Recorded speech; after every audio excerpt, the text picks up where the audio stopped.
Good morning, students. You all are welcome in third semester. આજે આપણે આપણો જે સિલેબસ છે કમ્પલસરી ઇંગ્લિશના સ્ટુડન્ટ્સ અને મેઇન ઇંગ્લિશના સ્ટુડન્ટ્સ તેમના માટે એ સિલેબસનો પરિચય મેળવીએ અને તેનું જે કંઈ પણ વિષય વસ્તુ છે તેને વ્યવસ્થિત સમજવા આપણે પ્રયત્ન કરીએ. આપ સૌ ત્રીજા સેમેસ્ટરમાં આવકારીએ છો. Welcome to third semester.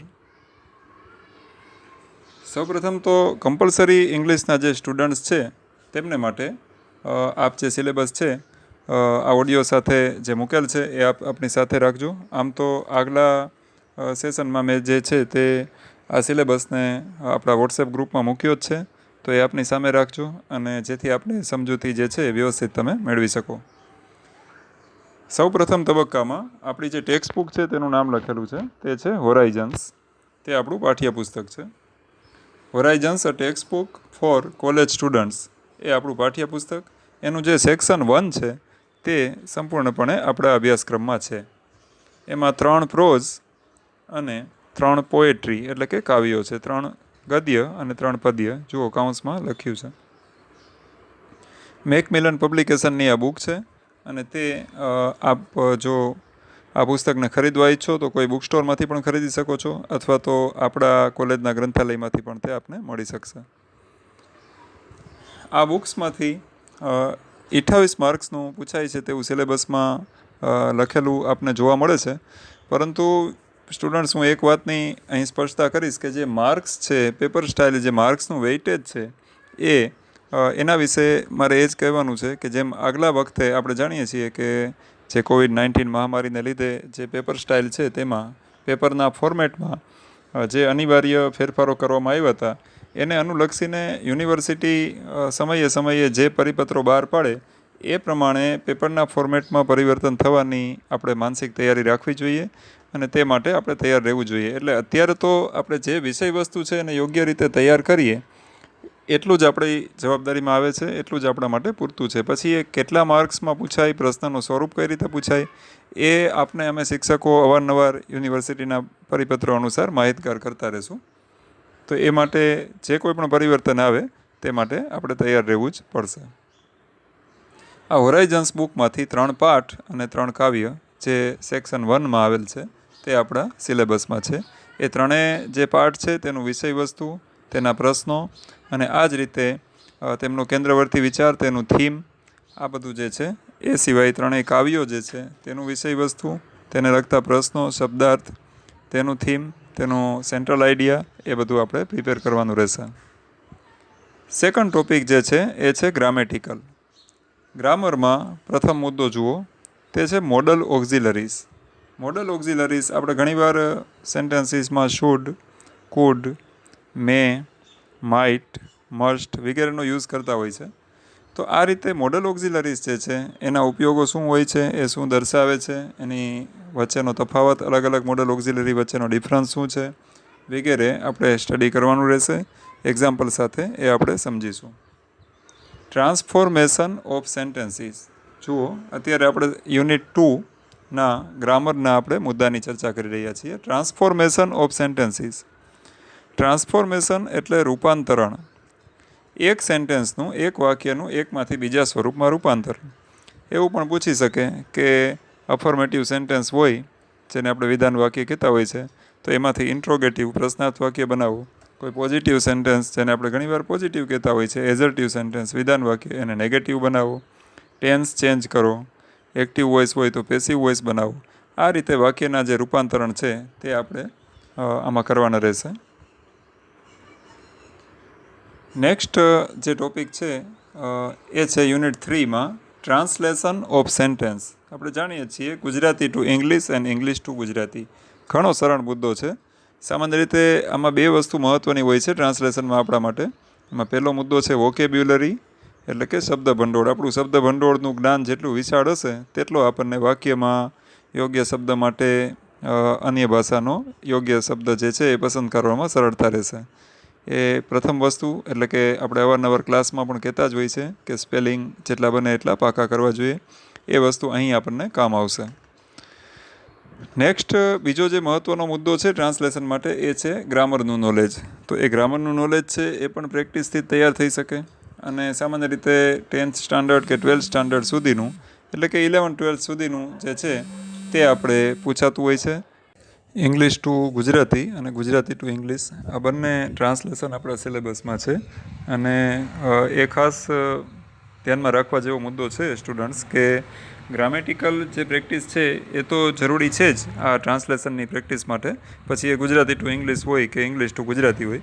પરંતુ આ ઉપરાંત વોકેબ્યુલરી એટલે કે શબ્દ ભંડોળનું જે જ્ઞાન છે, જેટલા આપણે વધારે સ્પેલિંગ્સ પ્રિપેર કર્યા હોય, સ્પેલિંગ્સ એમના ગુજરાતી મિનિંગ્સ અને ગુજરાતી મિનિંગ્સ માટેના ઇંગ્લિશ સ્પેલિંગ્સ, આ બંને રીતેની જે પ્રેક્ટિસ કરી હોય એ આપણને આપણા અભ્યાસક્રમમાં આ મુદ્દામાં આપણને મદદરૂપ થાય છે. યુનિટ 4 4th યુનિટ જો જોઈએ તો તે છે expansion of idea. Expansion of idea એ મુદ્દો આમ જોઈએ તો આપણાથી થોડો પરિચિત છે. આપણે જાણીએ છીએ કે અગાઉ આપણે વિચાર વિસ્તાર એવા શૈક્ષણિક મુદ્દાને કદાચ આપણે કે પરિચયમાં આવી ગયા હોઈએ. તો આ વિચાર વિસ્તાર શું છે? એક કોન્સેપ્ટ, એક આઈડિયા આપણને આપેલું હોય, એક સ્ટેટમેન્ટ આપેલું હોય, વિધાન વાક્ય. આ વિધાન વાક્ય કોઈ ચોક્કસ નક્કર હકીકતને દર્શાવતું હોય અથવા તે કોઈ પ્રશ્ન સ્વરૂપે પણ હોઈ શકે.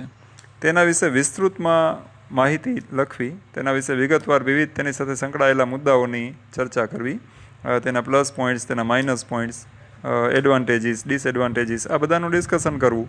અને મોટે ભાગે તેને યથાર્થ શીર્ષક, એપ્રોપ્રિએટ ટાઇટલ પણ આપવાનું હોય છે. અને એ જે છે એ ટાઇટલ જે છે એના પણ માર્ક્સની દ્રષ્ટિએ તે ઘણું મહત્ત્વનું ગણાય છે. આ વિચાર વિસ્તાર જે છે એટલે કે એક્સપેન્શન ઓફ આઈડિયા એ આપણો સિલેબસનો એક અગત્યનો અને યુનિટ 4નો એક મહત્ત્વનો મુદ્દો છે. આમ જોઈએ તો જે કોઈ પણ ગ્રામેટિકલ અને અન્ય જે મુદ્દાઓ છે તે એકંદરે ઘણા ઇઝી, ઘણા સરળ, બેઝિક લેવલના અને આપણાથી થોડા ઘણા પરિચિત તો હોય જ તેવા જ મુદ્દા જે છે કે જાણે કે અત્યાર સુધીનું અગાઉ મેળવેલું આપણે જે ઇંગ્લિશનું નોલેજ છે, બેઝિક નોલેજ છે, એની જ પરીક્ષા આપવાની હોય તે રીતનું છે. તેથી લગભગ સંપૂર્ણપણે અજાણ્યા હોય એવા તો કોઈ મુદ્દા અભ્યાસક્રમમાં છે નહીં. હવે સ્ટુડન્ટ્સ આપણા જે પ્રશ્નોના વિવિધ પ્રકાર છે તેના વિશે થોડી વાત કરીએ. તો સૌપ્રથમ આપણને જોવા મળે છે સેમેસ્ટર એન્ડ એક્ઝામિનેશન પેટર્ન, એટલે કે સેમેસ્ટરને અંતે આવતી જે આપણી સત્રાંત પરીક્ષા હોય છે તેનું સ્વરૂપ. તો તેમાં 1 line question answer, 1 line question answers જે છે જેને આપણે સામાન્ય રીતે એક વાક્યના પ્રશ્નો તરીકે ઓળખતા હોઈએ છીએ, તે ટેક્સ્ટ બુકમાંથી આપણું પાઠ્ય પુસ્તક જે છે તેમાં આવેલા પ્રોઝ અને પોએટ્રી, તેમાં આવેલા જે પાઠ અને કાવ્ય છે તેમાંથી તે પૂછાશે.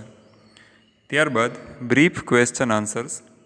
બ્રીફ આન્સર્સ એટલે કે ટૂંકમાં જવાબ આપો એ પ્રશ્નો જે છે, જેને આપણે ખરેખર લાંબા પ્રશ્નો તરીકે ઓળખતા હોઈએ છીએ, એ પ્રશ્નો જે છે એ પણ ટેક્સ્ટ બુકમાંથી, આપણા પાઠ્યપુસ્તકમાંથી એ પૂછાશે, જે મોટે ભાગે ગદ્યમાંથી અને ક્યારેક પદ્ય એટલે કે કાવ્યો જે છે, પોએટ્રી, એમાંથી પણ પૂછાતા હોય છે. ત્યારબાદ શોર્ટ નોટ્સ, એ પણ પાઠ્યપુસ્તકમાંથી જ હોય છે. આ 3 પ્રશ્નો જે છે એ આપણે આપણા પાઠ્યપુસ્તકમાંથી તૈયાર કરવાના થાય છે. નેક્સ્ટ ક્વેશ્ચન આપણે જોઈએ, ક્વેશ્ચન 3A. એ જે છે fill in the blanks with proper modal auxiliaries. Fill in the blanks with proper modal auxiliaries. યોગ્ય મોડલ ઓક્ઝિલરી પસંદ કરી અને ખાલી જગ્યા પૂરો. આપણને ઓપ્શન આપેલા જ હશે, તેમાંથી આપણે ગ્રામેટિકલી અને વાક્યનો કહેવાનો જે ભાવાર્થ છે એ યથા યોગ્ય બને, અર્થસભર બને, તે રીતે આપણે યોગ્ય મોડલ ઓક્ઝિલરી જે આપેલા છે એમાંથી પસંદ કરી અને આપણે ખાલી જગ્યા પૂરવાની થશે. Next question 3B. Transformation of sentence. Transform કરો એટલે રૂપાંતરિત કરો, વાક્યને એક સ્વરૂપમાંથી બીજા સ્વરૂપમાં રૂપાંતરિત કરો. એમાં બધા જ વાક્યોને એક જ રીતે રૂપાંતરિત કરવાના નહીં હોય, પરંતુ જુઓ કાઉન્સમાં લખ્યું છે ડુ એઝ ડિરેક્ટેડ, કાઉન્સમાં સૂચવ્યા અનુસાર કરો. જે વાક્યો આપેલા હશે દરેક વાક્ય પછી કાઉન્સ આપેલો હશે અને દરેક વાક્યને અલગ અલગ રીતે એક સ્વરૂપમાંથી બીજા સ્વરૂપમાં પરિવર્તિત કરવાના રહેશે. તો કાઉન્સમાં આપેલી જે સૂચના છે એને સૌ પ્રથમ આપણે સમજવાની રહેશે, ત્યારબાદ વાક્ય જે કહેવામાં આવ્યું છે એ સ્વરૂપમાં પરિવર્તિત કરવાનું રહેશે. નેક્સ્ટ આગળનો મુદ્દો જોઈએ. ત્યાર પછીનો આપણો જે ટોપિક છે એ છે translate the sentence from Gujarati to English. ગુજરાતીમાંથી ઇંગ્લિશમાં ટ્રાન્સલેશન.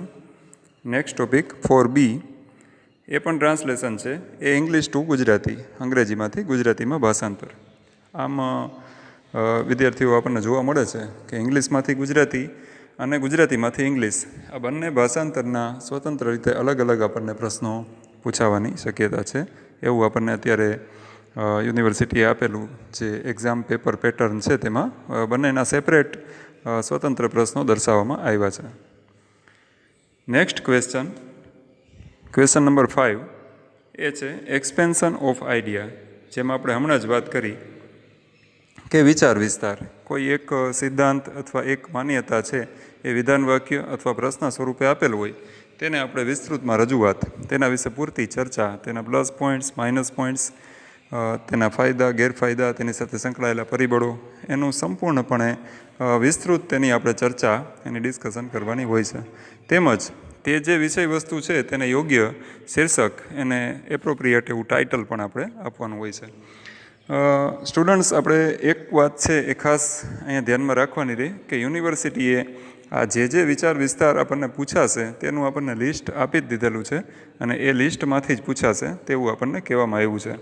એટલે અહીંયા આપણી જે મહેનત છે એ નિશ્ચિત બની જાય છે કે યુનિવર્સિટીએ જે લિસ્ટ આપ્યું એ જ તૈયાર કરવાનું છે, એમાંથી જ પૂછાશે. વિચાર વિસ્તારમાં એની બહારનું પૂછાતું નથી. એ લિસ્ટ જે છે એ આપણે સિલેબસની જ્યારે ચર્ચા કરીએ ત્યારે આપણે વિગતવાર તેની ચર્ચા કરશું. એ લિસ્ટ હાલ આપ જોઈ શકશો કે આ ઓડિયોની સાથે મેં આપણા ડિસ્પ્લે પર, આપણી ચેનલ પર, સ્ક્રીન પર મૂકેલ જ છે.